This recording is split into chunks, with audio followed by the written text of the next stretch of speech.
आदाब नाजरीन, मैं ज़ीशान रज़वी, रोशनी टीवी खुसूसी पेशकश दीनी मसाइल और आप उसका हल, इस प्रोग्राम में आपका खैर मक़दम करता हूँ। नाजरीन, इस प्रोग्राम का अहम मकसद यही है कि आप अपने दीनी मसाइल के हल को घर बैठे समझ सकें। जो लोग मसाइल पूछने में कोताही करते हैं या फिर वक्त दरकार नहीं होता, वो सिर्फ़ एक फ़ोन कॉल के ज़रिए हमारे इस प्रोग्राम से इस्तेफ़ादा कर सकते हैं। मैं आवाम से अपील करता हूं कि आप अपना जब भी फ़ोन कॉल करें तो एक ऐसी जगह पर बैठे जहां पर रिसाउंड ना आए।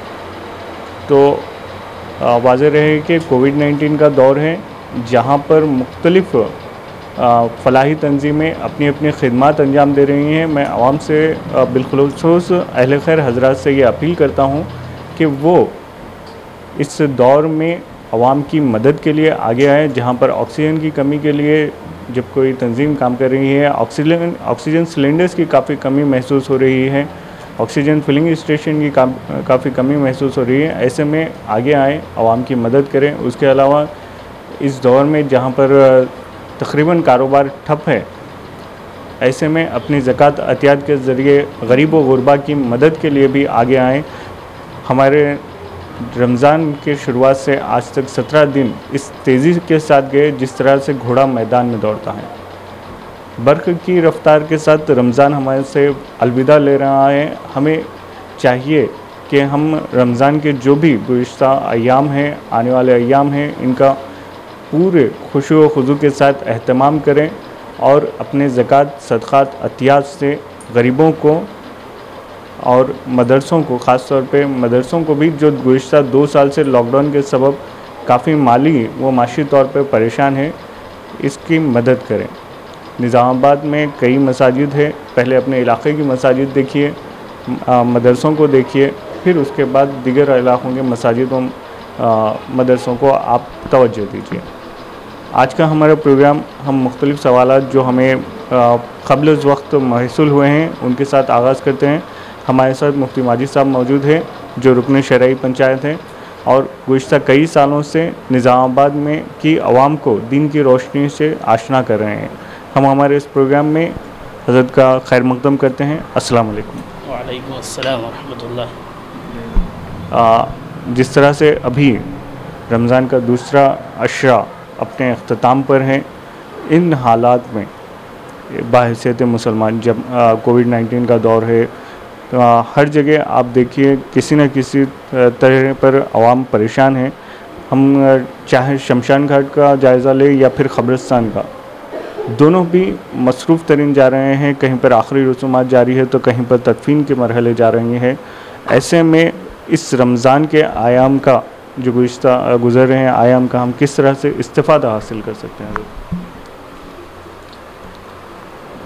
जी, जो अय्याम बाकी रह गए हैं रमज़ान के, तकरीबन 12-13 अय्याम बाकी रह गए हैं और इस माह मुबारक में जो इबादात हमें तलक़ीन की गई हैं, उन इबादात में जितना ज़्यादा हो सके इन्हिमाक हम लगाएं और उसके साथ ये चीज़ हमेशा पेश नज़र रहे और हर मुसलमान को ये चीज़ हमेशा याद रहनी चाहिए कि एक न एक दिन हमें इस दुनिया से जाना है और किसी का भी वक्त किसी को पता नहीं है। अल्लाह ताला ने हर एक का वक्त तय कर रखा है और जब वो वक्त आता है तो एक सेकंड आगे होता है, ना एक सेकंड पीछे हो सकता है। इसलिए जब वक्त आएगा तो जब तो जाना ही है, तो मौत से पहले मौत की तैयारी ये दीन इस्लाम की अहम तालीमात में से है। अल्लाह नबी सल्लल्लाहु अलैहि वसल्लम ने बारहा तलक़ीन फरमाई कि उज़्कुरू ज़िक्र हाज़िमिल लज़्ज़ात आनियल मौत, कि लज़्ज़तों को तोड़ने वाली चीज़ यानी मौत का कसरत से तज़किरा किया करो। तो मौत को याद रखना और मौत से पहले, मौत के बाद काम आने वाले अमाल की तैयारी करना, ये हर मुसलमान को हर हाल में ज़रूरी है। अब जो हालात हैं, इन हालात में बज़ाहिर ऐसे महसूस हो रहा है कि बहुत सारे लोग जिनके बारे में ज़हन व गुमान और ख़दशा भी नहीं होता है कि इनका भी आखिरी वक्त आया है या इस दुनिया से चले जाएंगे, लेकिन ऐसे बहुत से अफराद हमें अपनी इत्तलाओं में मिल रहे हैं कि हमारे जान पहचान में, हमारे ख़ानदान में, हमारे दोस्त अहबाब में कि कल अच्छे थे, दोपहर में अच्छे थे, लेकिन अचानक इस दुनिया से चले गए। तो बहरहाल उनका वक्त आया, वो इस दुनिया से चले गए, लेकिन हमको अपनी आखिरत की फ़िक्र करनी चाहिए। पता नहीं हमारा भी कब वक्त है और हम कब इस दुनिया से चले जाएंगे। इसलिए ये जो अय्याम बाकी रह गए इनको गनीमत जाने कि अल्लाह तबारक व तआला ने हमें मौका दिया है नेक अमाल करने का, इबादतों का, ज़िक्र तिलावत का, रोज़े का, और तरावी का और इसी तरह सदका खैरात का जो मौक़े अल्लाह ताला ने दिए हैं, इनकी कदर करके ज़्यादा से ज़्यादा इन मौक़े को वसूल करने की कोशिश करें। और इन हालात में जो लोग परेशान हाल हैं उनके ताउन के सिलसिले में अल्लाह ताला ने जो हैसियत जो इस्तिताअत दी है, अपनी इस्तिताअत के मुताबिक परेशान हाल लोगों की इमदाद की भी हम फ़िक्र करें। इसलिए कि रमज़ान के नेक अमाल में से, मतलूबा अमाल में से एक अमल सदका खैरात की भी कसरत है। हदीस पाक में आता है कि अल्लाह के नबी सल्लल्लाहु अलैहि वसल्लम रमज़ान में इतनी ज़्यादा कसरत से सदका खैरात करते थे, ऐसा महसूस होता था जैसे समंदर की लहरें और मौजें आ रही हैं। इसलिए आप सल्लल्लाहु अलैहि वसल्लम के खुसूसी अमाल में से एक अमल सदका खैरात की कसरत है, इसलिए हम मुसलमानों को इसका भी एहतमाम करना चाहिए। जी, जिस तरह से हज़रत ने फरमाया कि प्यारे आक़ा सल्लल्लाहु अलैहि वसल्लम की सुन्नत रही है कि वो इस अयाम में सदका खैरात किया करते थे। आज जहाँ पर कोविड-19 का दौर चल रहा है, हर कोई कारोबारी परेशान है, ऐसे में चंद लोग हैं जो इंसानों की इस मजबूरी का भी फ़ायदा उठाने में मसरूफ़ है। आजकल थोड़े बहुत मेडिकल अशिया ऐसे हैं जिसको डॉक्टर प्रिस्क्राइब करते हैं मरीज़ों के इलाज के लिए, लेकिन बाज़ार में इसको क़िल्लत पैदा की जाती है या फिर क़िल्लत के सबब ऐसी चीज़ों को ब्लैक मार्केट में बेचा जाता है। यानी कि जिस तरह से एक इंजेक्शन अभी मशहूर है रेमडेसिविर, इसको इसकी कीमत तकरीबन 4 से 5 हज़ार रुपये के दरमियान है, लेकिन आज मार्केट में ये चीज़ 35 से 40 हज़ार के दरमियान बेची जा रही है। तो इस दौरान हमें एक सवाल इस ताल्लुक़ से महसूल हुआ कि क्या इस तरह का कारोबार करना, यानी कि कम कीमत पर लेके उसको ज़्यादा दुगने तिगने चौगने दामों पर बेचना या फिर इसकी क़िल्लत पैदा कर कर मार्केट में बेचना, क्या जायज़ है? जी, आपने अभी जो सवाल किया है बहुत अच्छा सवाल है कि बाज़ार में जो चीज़ लोगों की ज़रूरियत की है वो जो कीमत में मिलनी चाहिए, जिसकी जो कीमत एक तय होती है बाज़ार में बनाने वाली कंपनी की जानिब से कीमत तय होती है, तो वो कीमत से बहुत ज़्यादा बढ़ाकर, जैसे हालात सुनने में आ रहे हैं कि कोविड के सिलसिले में जो टीका दिया जा रहा है, जो इंजेक्शन दिया जा रहा है, जिसका नाम अभी आपने बताया है, इसकी कीमत जो है इस पे बताया जा रहा है कि इस पर जो है MRP जो रेट लिखा हुआ है वो 4000 चिल्लर कीमत है, लेकिन बाज़ मरतबा बाज़ लोग जो है उसको बड़ी कीमत पे 25-30 हज़ार 40 हज़ार तक भी गोया फ़रोख्त कर रहे हैं। ये शरान इस तरह फ़रोख्त करने को शरीयत ने मना फरमाया है, बल्कि इसे गबन फ़ाहिश करार दिया है कि जो लोग कीमत से बहुत ज़्यादा बढ़ाकर बेचते हैं इस पर अल्लाह तबारक व तआला की तरफ से पकड़ होगी। ऐसे लोग अल्लाह ताला की गिरफ्त से आज़ाद नहीं हो सकते, आखिरत में भी पकड़ होगी। और इन लोगों को डरना चाहिए कि हो सकता है अल्लाह ताला दुनिया ही में उन्हें किसी अज़ाब में मुब्तला कर दे। इसलिए आदमी जो माकूल नफ़ा हो सकता है, आदमी अब कारोबार करे, तिजारत करे तो नफ़े ही की को पेश नज़र रख के कारोबार करता है आदमी कि नफ़ा उठाना चाहिए, नफ़ा होना चाहिए। तो शरीयत इससे मना नहीं करती है, लेकिन जो माकूल नफ़ा है, जितना नफ़ा मिलना चाहिए, मसलन ये है कि आपको कोई चीज़ आपको बाज़ार में 2000 में आपको अपनी होलसेल में मिल रही है, तो आप उस पर 100-200 रुपये 10% या 15%, 20% भी आप नफ़ा लेकर उस चीज़ को फ़रोख्त कर सकते। लेकिन दुगना तिगना करके बेचना और मजबूर लोगों की ज़रूरत का नाजायज़ फ़ायदा उठाना और अपनी दुनिया सजाना, अपना जेब भरना और दूसरे का जेब खाली कर लेना, ये शरान मतलूब और महमूद नहीं है। इसे गबन फ़ाहिश करार दिया गया, इसे मकरूह करार दिया गया है, ये नाजायज़ है। मुसलमानों के लिए भी नाजायज़ है और गैर मुस्लिमों के लिए भी अगर कोई मुसलमान करता है तो उसे मना किया जाएगा। और गैर मुस्लिम भाई जो कर रहे हैं उन लोगों से भी ये हम दरख्वास्त करेंगे कि भाई ये इंसानियत का ख़िलाफ़ है। इंसानियत हमदर्दी एक इंसान में, एक इंसान होने के नाते जो हमदर्दी होनी चाहिए, दूसरे का दर्द और गम होना चाहिए, उसके ख़िलाफ़ है। ये इंसानी काम नहीं है, इंसानी हमीयत वाला काम नहीं है, इंसानी हमदर्दी वाला काम नहीं है। इसलिए इससे बचना चाहिए। आपको जिस कीमत में पड़ रहा है उसमें आप कुछ अपना नफ़ा लेकर फ़रोख्त कर दें, लेकिन बहुत ज़्यादा कीमत बढ़ा कर बेचना ये शरीयत में भी नाजायज़ है, इंसानी हमदर्दी के भी ख़िलाफ़ है। हमारे साथ कॉलर है। अस्सलाम वालेकुम। वालेकुम जी, आपका सवाल। ख़वातीन एतिकाफ़ में कैसा बैठना? जी ठीक है, आपका जवाब देंगे सर। जी, अभी आखिरी अशरा है, आखिरी अशरे के अहम इबादतों में एतिकाफ़ भी है, तो ख़वातीन के लिए एतिकाफ़ का तरीक़ेकार क्या होना चाहिए? एतिकाफ़ जो है ये रमज़ान के मखसूस आमाल में से शुमार किया जाता है। अल्लाह के नबी सल्लल्लाहु अलैहि वसल्लम ने आखिरी अशरे का इत्तिकाफ़ फरमाया है और उसकी वजह आप सल्लल्लाहु अलैहि वसल्लम ने बताई है कि रमज़ान के आखिर अशरे में शब क़द्र आती है और जो इंतहाई अहम और मुअज़्ज़ज़ रात है, जो बड़ी फ़जीलत वाली रात है। इतनी बड़ी फ़जीलत वाली रात है कि हदीस पाक में आता है, मन क़ाम लैलतल क़द्र ईमानन व इहतिसाबन गुफ़िर लहू मा तक़द्दम मिन ज़ंबी, कि जो आदमी, जो शख्स भी, जो मर्द और औरत शब क़द्र में ईमान और इहतिसाब के साथ अल्लाह पर ईमान रखता हो, ईमान वाला हो और वो सवाब की नीयत से शब क़द्र में इबादत करता है, तो अल्लाह तबारक व तआला पिछली ज़िंदगी के सारे गुनाह माफ़ फरमा देते हैं। तो इतनी बड़ी रात, इतनी बड़ी फ़जीलत वाली रात है। और ये रात जो है अल्लाह के नबी सल्लल्लाहु अलैहि वसल्लम ने फरमाया कि मुझे पहले बताई गई थी, फिर बाद में उसको भुला दिया गया है। अलबत्ता इसे रमज़ान के आखिर अशरे की ताक़ रातों में तलाश करो। अब ये रात आखिर अशरे की ताक़ रातों में, इसलिए हर मुसलमान को इस रात को हासिल करने की कोशिश और जुस्तजू करनी चाहिए।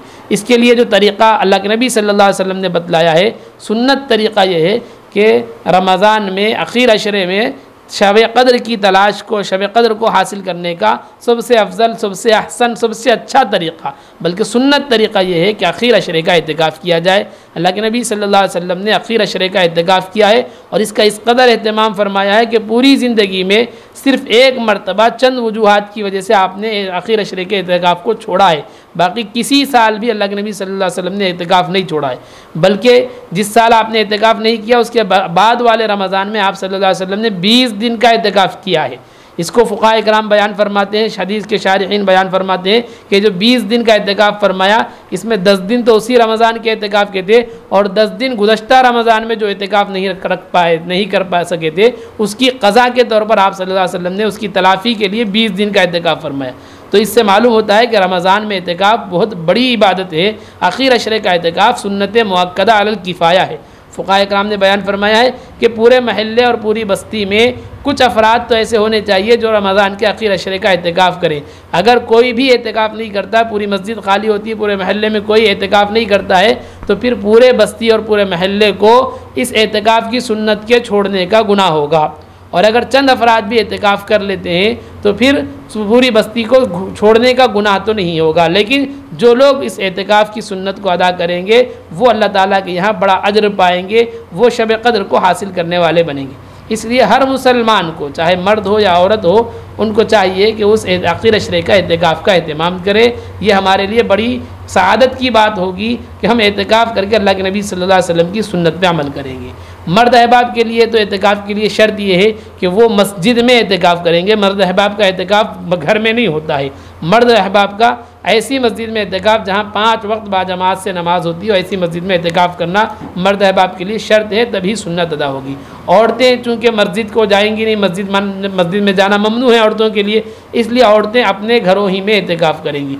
औरतें घरों में इत्तिकाफ़ करने का तरीक़ा यह है कि औरत अपने घर में कोई कमरा या कोई जगह मुतय्यन कर ले कि भाई इतनी जगह है, इतनी जगह में इसे मैं बाहर नहीं जाऊंगी। चाहे वो कमरा ही क्यों ना हो, पूरे कमरे ही को मुतय्यन कर ले कि मैं इस कमरे में इत्तिकाफ़ करूंगी, इस कमरे से बाहर नहीं निकलूंगी। उस कमरे को अपने लिए मुतय्यन कर ले और उसी में इत्तिकाफ़ करे, उसी में अपने ज़रूर खाना खाए, पिए, सोए, रोज़ा रखे और इबादत वगैरह करे। और सख्त मजबूरी हो, यानी इस्तिंजा वगैरह का तकाज़ा हो, तो अपने रूम से वगैरह से बाहर निकल के इस्तिंजा करके फ़ौरन अपने रूम में अपने जो अपना हिस्सा मुतय्यन किया है उसमें आ जाए और आकर बैठ जाए। इस तरह ये औरत एक इत्तिकाफ़ करे। औरतों का इत्तिकाफ़ बहुत आसान है कि घर में रहते हुए घर के कामकाज, अपनी जगह पे बैठे हुए घर के कामकाज खुद करते हुए या फिर अपने घर वालों से बोल के काम लेते हुए भी औरत इत्तिकाफ़ कर सकती है। तो घर में कोई मखसूस कमरा तय कर ले या घर का कोई हाल हो तो कोई उसका एक हिस्सा, कोई कोना तय कर ले कि इतना हिस्से में मैं इत्तिकाफ़ करूँगी और इससे बाहर नहीं जाऊँगी। और ज़रूरत हो, तबाई तकाज़ा हो, जैसे इस्तिंजा की ज़रूरत हो, बैतुल खला से फारिग होना हो, वज़ू बनाना हो, तो वज़ू खाने तक जाए, इस्तिंजा खाने तक जाए, वज़ू करे और फ़ौरन जितना जल्द हो सके वज़ू करते ही फ़ौरन अपनी जगह में आ जाने की कोशिश करे। इस तरह इत्तिकाफ़ औरतें कर सकती हैं। औरतों को घर में इत्तिकाफ़ करना चाहिए और ये इस तरह सुन्नत का सवाब हासिल कर सकती है। मर्द अहबाब के लिए मस्जिद में इत्तिकाफ़ करना शर्त है। मस्जिद में जाकर ये लोग इत्तिकाफ़ करेंगे जहाँ 5 वक्त नमाज होती है, और मस्जिद में भी मस्जिद के अंदरूनी हिस्से में रहेंगे। बाहर बैरूनी हिस्से में सीढ़ियों पे, चबूतरे पे, वज़ू खाने में बैठना उनके लिए बिला ज़रूरत मना होगा। ये एतिकाफ़ को तोड़ने वाली चीज़ होगी। हाँ, ज़रूरत है वज़ू की, फ़ौरन गए वज़ू कर लिया और आ गए, या इसी तरह ज़रूरत है इस्तिंजा वगैरह की, फ़ौरन गए इस्तिंजा करें और आ गए, तो इस तरह इसकी इजाज़त होगी। लेकिन खामखा बैठकर सीढ़ियों पे या मस्जिद के जो मस्जिद का इहाता है जहाँ नमाज़ पढ़ी जाती है उसके अलावा जगहों में जाकर बैठना और वक्त ज़ाय करना, इससे एतिकाफ़ फासिद होता है, इसलिए इससे इज्तिनाब करना चाहिए। जिससे हज़रत ने इतिकाफ़ की तमाम सुन्नतें वगैरह बताई हैं। हमारे साथ एक कॉलर है, उनसे बात करते हैं। अस्सलाम वालेकुम। जैसा कि अभी हज़रत ने बताया कि इतिकाफ़ में एक बार सही चाहिए, तो ईद का चांद देख के इतिकाफ़ में उठते जी। अगर ऐसे कोई ज़रूरत पेश आ जाए कि घर में अगर बहुत अशद ज़रूरत हो गई, तो क्या इतिकाफ़ में तो उसके घर पर जा सकते? समझ लीजिएगा अगर किसी का इंतकाल हुआ, तो ऐसी हालत में क्या इतिकाफ़ छोड़कर जा सकते? ठीक है जी, आपके सवाल का जवाब देंगे हज़रत जी। इनका सवाल था क्या, अगर हम इतिकाफ़ में बैठे हैं और कुछ अशद ज़रूरत पड़ने पर या फिर किसी के इंतकाल वगैरह की ख़बर सुनने के बाद हम जाके आ सकते हैं क्या वापस? एतिकाफ़ जो है ये एतिकाफ़ मस्जिद में रहने का नाम एतिकाफ़ है। मस्जिद में एतिकाफ़ की नीयत से दाखिल हो जाते हैं तो जितने दिन का आपने एतिकाफ़ किया है उतने दिन मस्जिद में रहना आपके लिए शर्त ज़रूरी है। आप उससे पहले एतिकाफ़ से हट नहीं सकते हैं। अगर आप हटेंगे तो उस सूरत में आपका एतिकाफ़ टूट जाएगा, चाहे कोई भी मजबूरी हो। आपको जो शरई ज़रूरत है जैसे इस्तिंजा, तबई ज़रूरत यानी आपको इस्तिंजा है, और इसी तरह आपको अगर खाना वगैरह नहीं है आपके पास तो खाना वगैरह लेने के लिए आप बाहर निकल सकते हैं, इतनी ज़रूरत के लिए निकल सकते हैं। या इसी तरह शरई ज़रूरत है कि आपके जिस मस्जिद में आप एतिकाफ़ में बैठे हुए हैं वहाँ जुमा की नमाज़ नहीं होती है, तो जुमा की नमाज़ पढ़ने के लिए किसी और मस्जिद जाएँ, तो ये इसकी गुंजाइश है। बाकी उसके अलावा दीगर जो ज़रूरियात हैं, जैसे किसी की कोई बीमार है, कोई घर में इलाज के घर में कोई बीमार है, उनकी तीमारदारी की ज़रूरत है, या हम बीमार हो गए उसकी वजह से हमें दवाखाना वगैरह जाने की ज़रूरत पेश आ रही है, या किसी का इंतकाल हो गया, नमाज जनाजा वगैरह में शिरकत के लिए जाना है, तो ये शरई ज़रूरत भी नहीं है, तबई ज़रूरत भी नहीं है। इसलिए इन वजूहात से अगर आप बाहर निकलेंगे तो ऐसी सूरत में एतिकाफ़ टूट जाएगा। अब जब एतिकाफ़ टूट जाएगा तो फिर उस एतिकाफ़ को आपको क़ज़ा करना पड़ेगा। जैसे नमाज़ टूट जाती है तो नमाज की क़ज़ा होती है, तो एतिकाफ़ टूट जाए तो एतिकाफ़ की क़ज़ा करनी होती है। और एतिकाफ़ जो टूटता है तो चूँकि एतिकाफ़ जो है जैसे रोज़ा हर दिन का अलग अलग होता है, एतिकाफ़ भी एक एक दिन का होता है। इस एतबार से एक साथ नीयत 10 दिन की करके आप बैठेंगे भी तो हर दिन का एतिकाफ़ अलग अलग होगा। तो आप किसी दिन पीर के दिन, मसलन पीर के दिन आप एतिकाफ़ में बैठ गए, मंगल के दिन आपको ज़रूरत पेश आ गई और मंगल के दिन ज़ोहर में आप किसी वजह से बाहर निकल गए और वो ऐसी ज़रूरत थी जो शरअन मोतबर नहीं थी, आप मस्जिद से बाहर निकल गए तो आपका एतिकाफ़ टूट गया, तो वो एक ही दिन का एतिकाफ़ टूटा, तो आपको एक ही दिन की क़ज़ा करनी होगी। बाकी आप फिर चारशंबे से हम एतिकाफ़ करेंगे तो बाकी दिनों का एतिकाफ़ हो जाएगा, लेकिन वो जो मंगल के दिन आप निकले थे, मंगल के दिन के निकलने की वजह से वो एक ही दिन का एतिकाफ़ आपका टूटा है, वो एक ही दिन के एतिकाफ़ की क़ज़ा करनी पड़ेगी। तो जो आज़ार शरअन जिसमें एतिकाफ़ मोतकिफ़ के लिए शरअन गुंजाइश दी गई है, तबई ज़रूरत और इसी तरह शरई ज़रूरत। तबई ज़रूरत मतलब हमारे इस्तिंजा, खाने पीने की ज़रूरत, इस्तिंजा और ज़रूरत की इस्तिंजा और बैतुल खला वगैरह की ज़रूरत, और शरई ज़रूरत मतलब नमाज, जुमा की नमाज़ अगर मस्जिद में नहीं होती है तो दूसरी मस्जिद में जुमा की नमाज़ होती है तो उसकी जाने को शरई ज़रूरत कहते हैं। तो तबई और शरई ज़रूरत से इस एतिकाफ़ में मस्जिद से बाहर निकलने की इजाज़त है। उसके अलावा कोई और ज़रूरत हो तो उससे अगर निकले, उसकी वजह से निकलेंगे तो एतिकाफ़ टूट जाएगा, और अगर जिस दिन एतिकाफ़ टूटेगा उस दिन की आपको अगले दिन या बाद में कभी भी एक दिन की एतिकाफ़ की क़ज़ा करनी होगी। जी, हमारे साथ एक कॉलर है, उनका सवाल लेते हैं। अस्सलाम वालेकुम। जी, आपका सवाल। एक दिन का एतिकाफ़ अभी जैसे कि मौलाना ने बताया कि टूट जाएगा, क़ज़ा रखना उसका ज़रूरी होगा, तो उस दिन का क्या रोज़ा रखना भी ज़रूरी है? अच्छा, यानी कि इतिकाफ़ के लिए रोज़ा भी ज़रूरी है। एतिकाफ़ जो है ये एतिकाफ़ की इबादत में एतिकाफ़ की शराइत में से एक शर्त यह है कि एतिकाफ़ रोज़े की हालत ही में रहा जाएगा। एतिकाफ़ जो किया जाएगा वो रोज़े ही की हालत में किया जाएगा। तो आप चाहे रमज़ान में एतिकाफ़ करें तो भी रोज़े के साथ करना पड़ेगा, रमज़ान के अलावा किसी और महीने में भी आप एतिकाफ़ करें तो शरअन आप एतिकाफ़ कर सकते हैं। गर्चे सुन्नत एतिकाफ़ नहीं होगा, लेकिन आप नफली एतिकाफ़ रमज़ान के अलावा अय्याम में भी कर सकते हैं। अगर एक दिन या उससे ज़्यादा का एतिकाफ़ करेंगे तो फिर ऐसी सूरत में रोज़ा रखना ज़रूरी होगा, रोज़े के साथ एतिकाफ़ करना होगा। तो अगर आप किसी दिन रमज़ान में रोज़े एतिकाफ़ रखे, एतिकाफ़ में बैठे थे और एतिकाफ़ आपका फासिद हो गया, किसी वजह से आपने तोड़ दिया है, टूट गया आपका एतिकाफ़, तो उस एक दिन की क़ज़ा करनी है। तो अगर उसकी क़ज़ा आप रमज़ान में करते हैं तो रमज़ान में रोज़े ही के साथ करेंगे, और अगर रमज़ान के अलावा दिन में करते हैं तो उस वक़्त भी आपको नफिल रोज़ा रख कर आपको एतिकाफ़ करना होगा। तो एक दिन का एतिकाफ़ जो होगा वो रोज़े ही के साथ होगा, बग़ैर रोज़े के एक दिन का एतिकाफ़ नहीं होता है। हज़रत, जिस तरह अभी कोविड-19 के दौर में इलाज के तौर पर भपकारा लिया जा रहा है, यानी गर्म पानी में कुछ झंडू बाम या फिर दीगर अद्वियात डालकर उसकी भाप ली जा रही हैं, तो इस तरह से भाप लेना या फिर रोज़े की हालत में ये भाप ली जा सकती है क्या? भाप लेने की दो तरीक़े इस वक्त होते हैं। एक तरीक़ा तो नेबुलाइज़र वगैरह वाला होता है जिसमें दवा डाली जाती है और वो हवा के ज़रिए से दवा ही अंदर पहुंचाई जाती है। तो वो चाहे मुंह के ज़रिए हो चाहे नाक के ज़रिए हो, इस तरह की दवा पहुंचाएंगे तो दवा का ज़रा सा भी हिस्सा हलक में पहुंच जाता है, तो ऐसी सूरत में रोज़ा टूट जाता है। तो रोज़े की हालत में इस तरह का या इन्हेलर लेना या इसी तरह नेबुलाइज़र वगैरह लेना ये दवा डालकर जायज़ नहीं है। एक दूसरा तरीक़ा जो आजकल है ऑक्सीजन का, तो ऑक्सीजन में चूँकि कोई दवा नहीं डाली जाती, वो हवा होती है, तो ऑक्सीजन वगैरह ली जा सकती है। नेबुलाइज़र दवा वगैरह की ये जाए दुरुस्त नहीं है, इससे रोज़ा टूट जाता है। ऑक्सीजन लेना ये दुरुस्त है। अब बाकी दूसरी सूरत ये रहती है, बाज़ मरतबा वो घरेलू इलाज के तौर पर होता है कि पानी वगैरह में झंडू बाम या जो है और कोई दवा या इसी तरह से कोई दवा गोलियां वगैरह भी होती है वो डाल देते हैं, तो उसकी वजह से भाप आती है और उस भाप के लेने की वजह से भी बाज़ मरतबा सर्दी वगैरह में इफ़ाक़ा होता है। तो इस तरह की भाप वगैरह लेने में भी अंदेशा ये होता है कि इसकी वजह से अगर दवा अंदर चली जाएगी, भाप अंदर चली जाएगी। इसलिए ऐसी सूरत में अगर दवा वगैरह जाती है तब तो रोज़ा टूट जाएगा, और अगर दवा नहीं जाती है सिर्फ खाली भाप जा रही है तो ऐसी सूरत में भी रोज़े में इस तरह का अमल मकरूह लिखा है। इसी वजह से इसको फ़ुक़हा किराम ने अगरबत्ती के धुएँ को या इसी तरह ऊद वगैरह के धुएँ को बाज़ाब्ता लेने से मना किया है, इसलिए कि इससे रोज़ा टूटने का अंदेशा होता है, टूटने का डाउट हो जाता है। तो जब डाउट हो जाता है तो ऐसे डाउट वाला काम रोज़े की हालत में नहीं करना चाहिए। तो इस तरह ऐसी चीज़ें रोज़े की हालत में करना मकरूह है। अगर रोज़ा नहीं है तब तो कर सकते हैं, और अगर रोज़ा है तो इफ्तार के बाद आप ऐसी चीज़ों को इख्तियार करें, बिला वजह आप इस तरह की चीज़ों को इस्तेमाल न करें रोज़े की।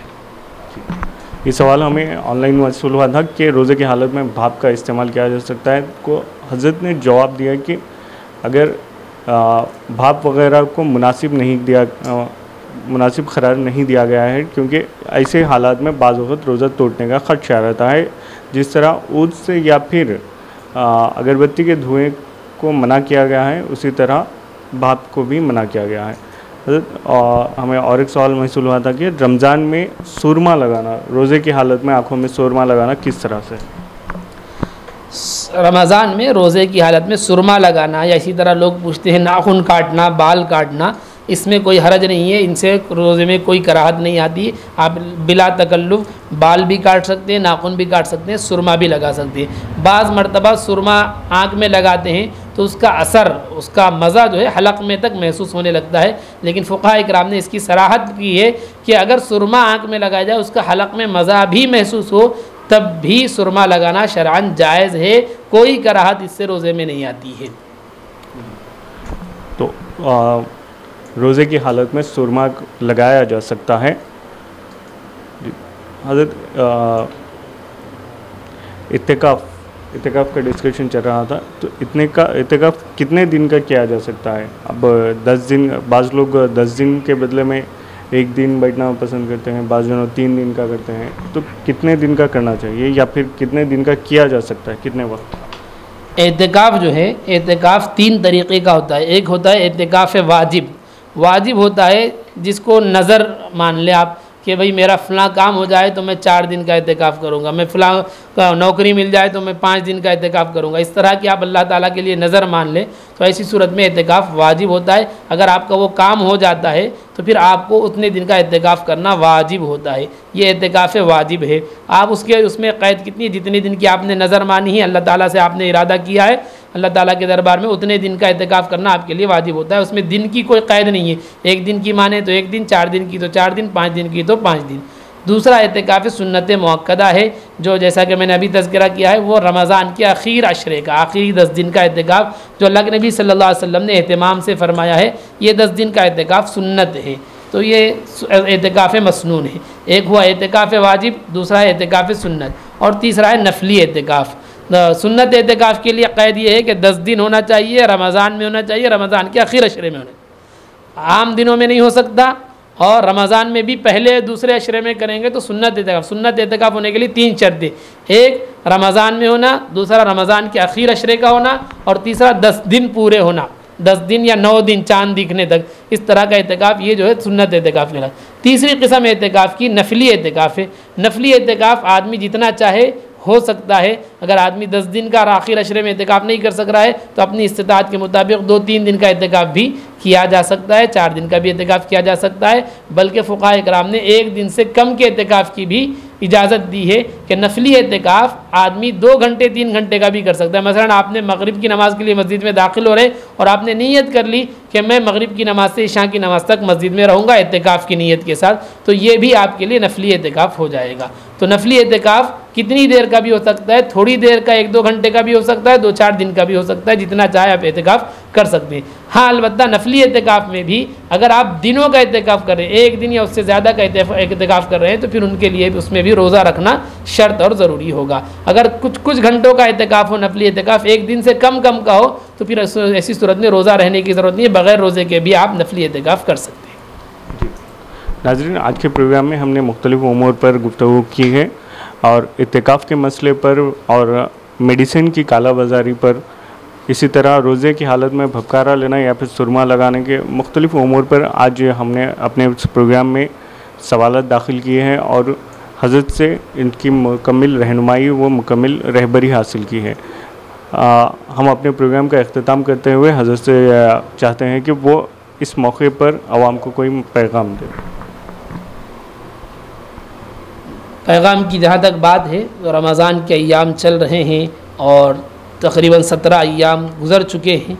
हमारी अपनी ज़िंदगियों में ये अल्लाह ताला ने मौका इनायत फरमाया है, हम इसकी कदर करें। जो अय्याम बाकी रह गए हैं इनकी कदर करें, ज़िक्र और तिलावत में, अल्लाह ताला को राज़ी करने में, तौबा इस्तिग़फ़ार में, अल्लाह ताला की तरफ रुजू होने में हम इसका एहतमाम करें, इसको वसूल करें। पता नहीं फिर रमज़ान हमें नसीब होगा कि नहीं होगा। आजकल हालात जो गुज़र रहे हैं हम देख रहे हैं कि लोग अच्छे हैं, बैठे बिठाए इंतकाल की खबरें मिल रही हैं, भाई कल अच्छे थे, दोपहर में अच्छे थे, इंतकाल हो गए, अल्लाह के दरबार में पहुंच गए। तो उनका वक्त आया, अल्लाह ताला के यहाँ वक्त इतना ही तय था, वो चले गए। लेकिन हमारा वक्त कब है ये हम बता नहीं सकते, हमको बताया नहीं गया है। इसलिए हमको हर वक्त इसकी फ़िक्र करनी चाहिए। तो यह रमज़ान का महीना हमको जो मिल गया है इसकी कदरदानी करनी चाहिए और ख़ास तौर से आखिर अशरा जो आ रहा है हम इसके एहतमाम करें कि शब क़द्र हमको मिल जाए। और शब क़द्र हासिल करने का सबसे बेहतर और अफजल तरीक़ा एतिकाफ़ का है। इसलिए हम में से हर एक को कोशिश करनी चाहिए कि रमज़ान के आखिर अशरे का मुकम्मल एतिकाफ़ करें, मर्द अहबाब भी और ख़वातीन भी इसका एहतमाम करें। अल्लाह ताला हम सबको अमल की तौफ़ीक़ अता फरमाए। जिस तरह से हज़रत ने फरमाया कि माह रमज़ान एक कीमती नेमत है, खुदा की दौलत है। और आज जिस तरह के हालात हैं कि कभी किसी शख्स के बारे में अच्छा सुनते हैं तो कभी उसके बारे में ये सुनने में आता है कि वो इस दुनिया को अलविदा कह चुके हैं। तो हालात इस तरह से हैं कि पल की खबर नहीं है, सामान 100 बरस का है। तो इन हालात में जहाँ पर खुदा ने मौका दिया है कि कई लोग आपकी इमदाद के लिए तरस रहे हैं, उनका आप ख़याल करें ताकि अपनी नेमत, अपने पास जो नेमत है वो खुदा की बारगाह में पेश कर सकें। आप जब इस दुनिया को अलविदा कह देंगे तो आपके कफन में एक जेब तक नहीं होगा, इस बात का ख्याल रखें। तो आज जो नेमत है, इस साल रमज़ान में हम ज़िंदा हैं और आने वाले रमज़ान तक हमें मैसर होगा या नहीं होगा इसकी खबर नहीं है। हालात जिस तरह से दिन पर दिन बदल रहे हैं, तब्दील हो रहे हैं कोरोना वायरस के सबब, हमें ये चाहिए कि हम अपनी ज़िंदगी में तब्दीली लाएं, तौबा व इस्तिग़फ़ार के साथ साथ ज़कात, सदक़ात, अतियात में भी इजाफ़ा करें। अल्लाह के अज़ाब को अपना मौका जाने, अपने निजात का मौका जाने और अपने आसपास के माहौल का जायज़ा लेते हुए जो अफराद आपकी मदद के लिए इंतज़ार कर रहे हैं उन तक अपनी मदद पहुँचाएँ। नाज़रीन, इसी के साथ मैं ज़ीशान रज़वी आज के इस प्रोग्राम का इख्तिताम करता हूँ। अल्लाह हाफ़िज़।